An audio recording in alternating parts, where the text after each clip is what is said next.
লাইফস্টাইলের পিঙ্কে আবার একটা নতুন ব্লগ নিয়ে চলে এসেছি। তোমরা সবাই কেমন আছো? আশা করছি সবাই অনেক ভালো আছো, আমিও কিন্তু ভালো আছি। আজকে রবিবারে সবাই কে কী করছো কমেন্ট সেকশানে কিন্তু অবশ্যই জানিয়ে যাও।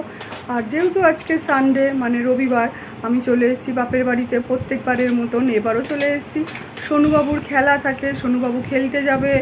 আর বাড়িতে কি রান্না টান্না হচ্ছে, টুকটাক কি করছি না করছি এই ভিডিওর মাধ্যমে সবটাই তোমাদের সাথে শেয়ার করব। প্রত্যেক দিন নতুন নতুন কন্টেন্ট পাওয়া আমাদের মতন ঘরে হাউসওয়াইফদের খুবই ইম্পসিবল হয়ে যায়, কারণ সারাদিনই ঘরে থাকি। আর ঘরের ভিডিও তোমরা অনেকেই দেখতে চাও না, ভাবি যে কি ভিডিও বানাবো সেই মানে তোমরা যেটা পছন্দ করবে সেরকম টাইপের ভিডিও দিয়ে উঠতে পারি না তোমাদেরকে। যাই হোক, তোমরা ভিডিওটা কেউ স্কিপ করো না, পুরো ভিডিওটা দেখো। আর সোনুবাবু কিন্তু এখানে এসে খেতে অলরেডি বসে গেছে। ওর দিদুন দোকান থেকে ওকে কোল্ড ড্রিঙ্কস, ক্যাডবেরি এইগুলো দিয়েছে, আর ও বসে বসে খাচ্ছে। এই যে বসে পড়েছে আমাদের ঘন্টিবাবু, ঘুমাচ্ছে। এই যে আমাদের ঘন্টিবাবু ঘুমাচ্ছে, দেখো।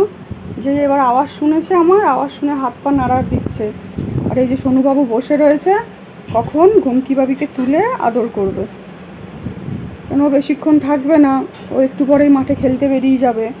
আর এদিকে কিন্তু মোটামুটি ওর কোল্ড ড্রিঙ্কস, ক্যাডবেরি এগুলো মানে আমি ভিডিও করার আগেই ওর কমপ্লিট হয়ে গেছে সব খাওয়া দাওয়া। এই যে খালি বোতল দেখাচ্ছে। আর এদিকে ঘন্টিবাবু ঘুমাচ্ছে, ঘন্টিবাবু ঘুমাচ্ছে। গরমে খাটে থাকতে চায় না, নিচে এরকম করে টান টান হয়ে শুয়ে থাকে। আর যদিও বা এখন সোনুবাবু এসছে, ও কোথায় লুকাবে তার কোনো কিলকিনারা খুঁজে পাবে না, কারণ সোনুবাবু ওকে এত চটকায় ও পুরো নাজেহাল হয়ে যায়। নাজেহাল হয়ে ও কোথায় লুকাবে না লুকাবে দিশাহারা হয়ে যায়। এদিকে দেখো সোনুবাবু শুরু করে দিয়েছে হাত পা টানাটানি। ঘন্টিবাবুর ঘুম ভেঙে গেছে আর সোনুবাবু কোলে উঠে পড়েছে। এই যে একটু সরে আয় সামনে, অন্ধকারে বোঝা যাচ্ছে না। ঘন্টিবাবুর পায়ে ব্যথা, কোথায় দুষ্টুমি করতে গেছিল, দুষ্টুমি করতে গিয়ে পায়ে ব্যথা পেয়েছে। এই ঘন্টি কি হয়েছে?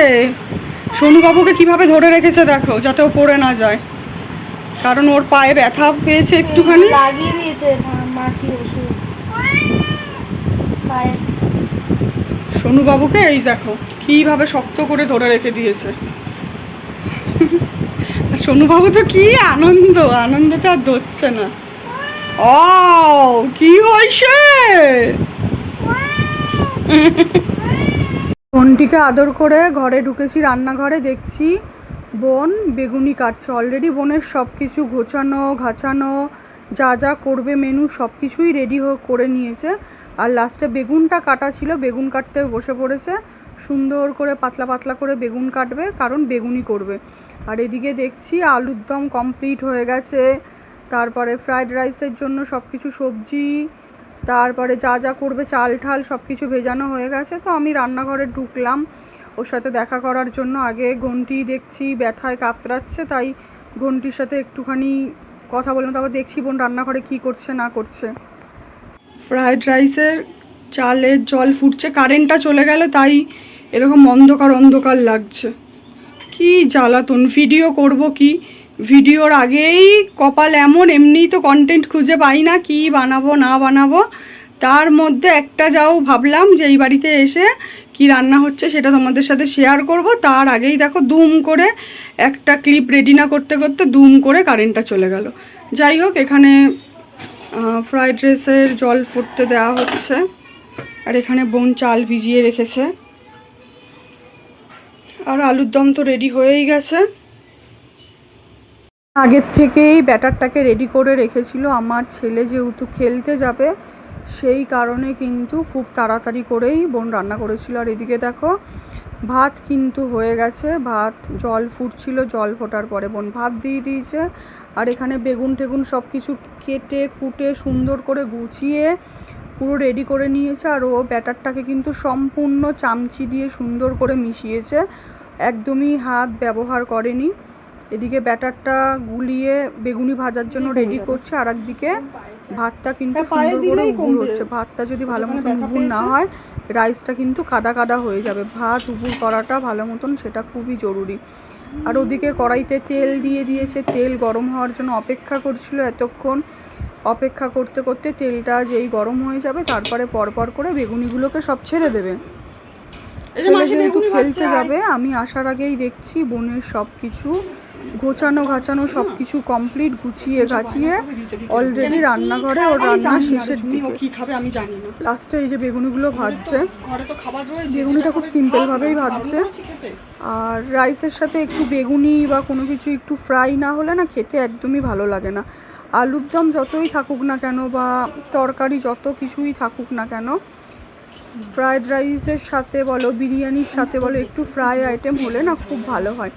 আর বোন বেগুনগুলোকে একদম মানে বেগুনিগুলোকে একদম পাতলা পাতলা করবে না, একটু ভারী করবে যাতে খেতে খুব স্বাদ লাগে আর ঠান্ডা হলেও স্বাদ লাগে। গরম গরম বেগুনি আমরা খাবো। মার তো আসছে এখন অনেকটা লেট আছে, মা তো দোকান থেকে আসছে, মার অনেকটাই লেট হয়ে যাবে, তখন মা হয়তো গরম খাবে না ঠান্ডাই খাবে। তো মার জন্য হটপটে অলরেডি তুলে রেখে দেওয়া আছে। আর এদিকে আলুর দমে মশলাপাতি দিয়ে আলুর দম অলরেডি রেডি, তখন আলুর দম হচ্ছিল, এবার আলুর দমটাও কিন্তু সম্পূর্ণ রেডি হয়ে গেছে। এখানে ফ্রাইড রাইসের জন্য বোন আগে থেকেই সব কিছু কেটে রেখেছিল, কেটে রেখে সেগুলো ভাজা হয়ে গেছে। কাজু বাদাম তো অবশ্যই ফ্রাইড রাইসে দিতে হয়, আর যেহেতু নিরামিষের জন্য কিন্তু নিরামিষভাবেই করছে। ডিম ফিম এখানে কিছু দেবে না, সিম্পলভাবেই ফ্রাইড রাইস হবে, নিরামিষ ফ্রাইড রাইস। বিনস, গাজর, ক্যাপসিকাম, কাজু বাদাম, কিশমিশ সবটাই বোন সুন্দর করে ভেজে রেখেছে। এখন রাইসটা হতে যতক্ষণ সময় লাগে, একদিকে ভাত তো ফুটছে আর একদিকে চাল ভেজানো রয়েছে।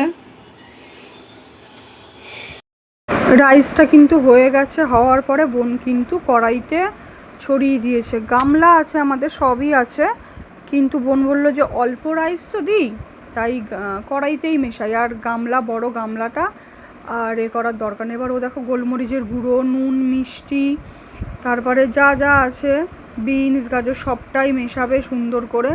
আর ফ্রাইড রাইস করো আর বিরিয়ানি করো, যাই করো মেশানোটাই কিন্তু সব থেকে ইম্পর্টেন্ট। সুন্দর করে যদি মেশানো হয় তাহলে কিন্তু যে কোনো রান্নাই কিন্তু সুস্বাদু হয়।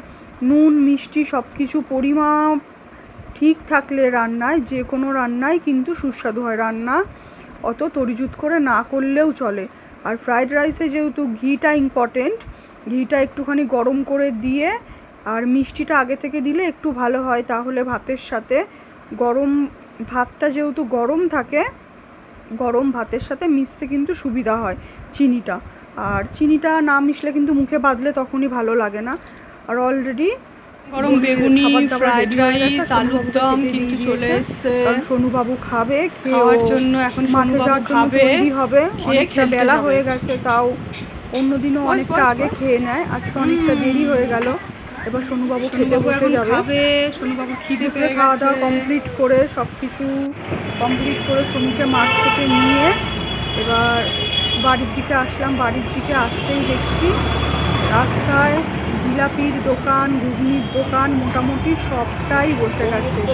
কেন বসে গেছে বলো তো? সামনে যে রথ আর বেশি দিন বাকি নেই, আর আমাদের এখানে তো জমজমাট মেলা হয়, সেই কারণে আগে থেকেই সব জায়গা বুকিং হয়ে গেছে আর সবাই কিন্তু খাওয়াও শুরু করে দিয়েছে। এদিকে গরম গরম জিলাপি দেখে আমার তো আর তর সইলই না, কারণ জিলাপি খেতে যে আমি প্রচণ্ড ভালোবাসার। মিষ্টির দোকানের জিলাপি কিন্তু আমার খেতে মোটেও ভালো লাগে না, হাতের সামনে পাই না, আর কি করা যাবে, সেই কারণে আমাকে বাধ্য হয়ে খেতে হয়। জিলাপি ছিল, মালপোয়া ছিল, গজা কটকটি মনে হচ্ছিল তো সবটাই পুরো তুলে ধরে বাড়িতে নিয়ে যাই, কিন্তু সবটা তো খেলে হবে না, গা গুলিয়ে উঠবে। যেহেতু আজকে প্রথম জিলাপির দোকান থেকে নিচ্ছি, সে ভালো হবে না খারাপ হবে সেটা তো আমি জানি না, সেই কারণে ফেভারিট যে আমার খাবারগুলো রয়েছে সেগুলো আমি খুবই পরিমাণ মতন অল্প অল্প করে নেব। ভালো যদি হয় অবশ্যই এখান থেকেই আমি প্রতি বছর জিলাপি কিনি, যতদিন থাকে ততদিনই আমি খাই। জিলাপি আমার খুব প্রিয়। আর মিষ্টির দোকান থেকে তো এনে দেয় জিলাপি, মিষ্টির দোকানের জিলাপি অতটা আমার খেতে ভালো লাগে না। মেলার ভিডিও তোমাদের সাথে অবশ্যই শেয়ার করব। আমাদের এখানে কিন্তু অনেক বড় রথের মেলা হয়, আমার খুবই ভালো লাগে আমাদের এখানের মেলাটা। বিষয়টা হচ্ছে মেলাটা কিন্তু একদিনই বসে, উল্টো রথে একদিনই বসবে আর সোজা রথে একদিনই বসবে, আর কিন্তু বসে না। রাস্তা জুড়ে মেলা। আজকের ভিডিওটা এখানেই শেষ করছি। ভালো লাগলে লাইক কমেন্ট শেয়ার করে যেও। নেক্সট কোনো ভিডিওতে অবশ্যই তোমাদের সাথে দেখা হবে। আমার যারা নতুন বন্ধু আছো তাদেরকে অসংখ্য ধন্যবাদ, অসংখ্য ভালোবাসা। আমার ভিডিওটা যদি তোমরা দেখে থাকো, আমার ভিডিওটা যদি ভালো লেগে থাকে, অবশ্যই কিন্তু আমার পরিবারে আসার জন্য আমন্ত্রণ জানানো রইল। আর তোমরা কে কোথায় কোন জায়গা থেকে আমার ভিডিওটা দেখছো অবশ্যই কিন্তু কমেন্ট করে জানিয়ে যেও। আর আমার মতন কারা কারা আছো ছোট ইউজার যারা ভিডিও করতে খুব ভালোবাসো কিন্তু ভিউয়ার্সও নেই, লাইকও নেই, এইভাবে টুকটুক করে ইউটিউবের পথে কাজ করে চলেছি, তাদের যদি প্রয়োজন হয় আমাকে অবশ্যই কিন্তু কমেন্ট সেকশানে কমেন্ট করে যেও। আমি সবার জন্য ছিলাম, আজও সবার জন্য আছি, আর যতদিন আমি ইউটিউব জগতে কাজ করব তোমাদের সবার জন্যই কিন্তু থাকবো বন্ধুরা। কেউ কিন্তু হিংসা করো না, হিংসা না করে জীবনের পথে সবাই মিলে একসাথে এগিয়ে চলো, দেখবে সবাই কিন্তু সফলতা পাবো। আজকের ব্লগটা আমি এখানেই শেষ করছি। সবাইকে অনেক ভালোবাসা। যে যেখান থেকে আমার ভিডিওটা দেখছো অবশ্যই কিন্তু একটা লাইক কমেন্ট করে যেও, আর সাবস্ক্রাইব করতে কিন্তু ভুলো না। সাবস্ক্রাইবের সাথে সাথে বেল আইকনটাও প্রেস করে যেও, যাতে আমার সব নোটিফিকেশান তোমরা পেয়ে যাও। আমার ভিডিও যদি তোমাদের ভালো লেগে থাকে তাহলে আমার পরিবারে আসার জন্য সবাইকে ওয়েলকাম।